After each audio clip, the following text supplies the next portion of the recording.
बकर बकर तू बोल के गोरी करेलू परेशान।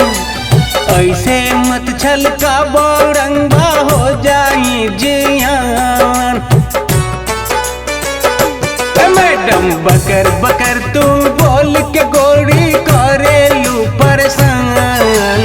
ऐसे मत छलका बौरंगा हो जाई जियान।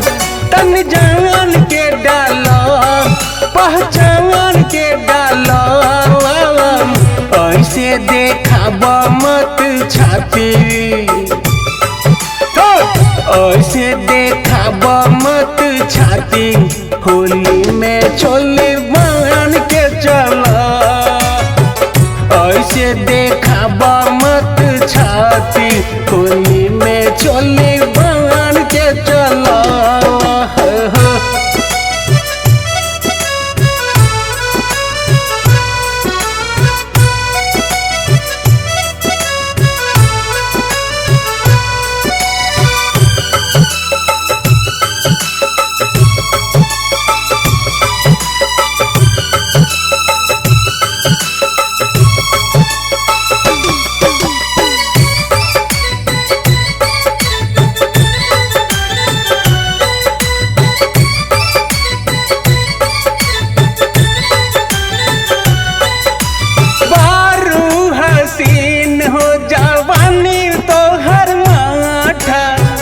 खोजलो से मिली नहीं हमरा जैसन पाठा।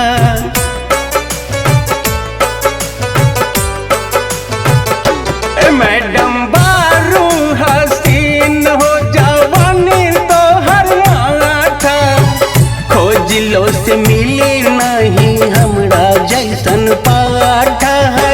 खोजलो से मिली नहीं हमरा जैसन पाठा।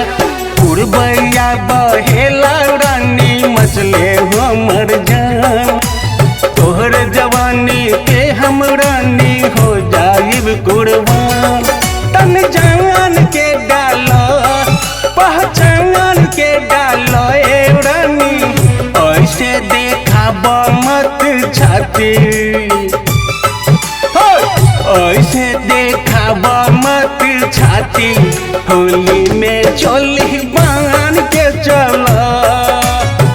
ऐसे देखाब मत छाती। होली में चोली बांध के चला।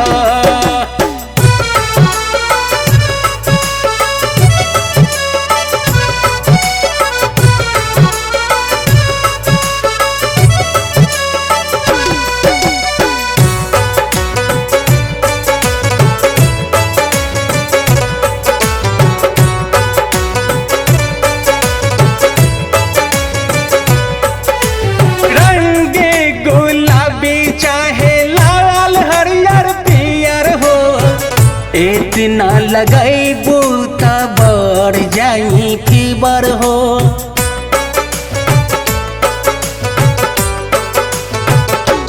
मैडम रंगे गुलाबी चाहे लाल हरियर पियर हो। इतना लगैबू त बढ़ जाई फीवर हो है। इतना लगैबू त बढ़ जाई फीवर हो। पनबरिया से नजर मिला के खैलू कहे पान। धोके जवानी तीर दी है उड़ जाई मुस्कान।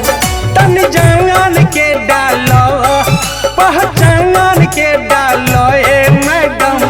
ऐसे देखाब मत छाती, ऐसे देखाब मत छाती। होली में चोली बांध के चला। ऐसे देखा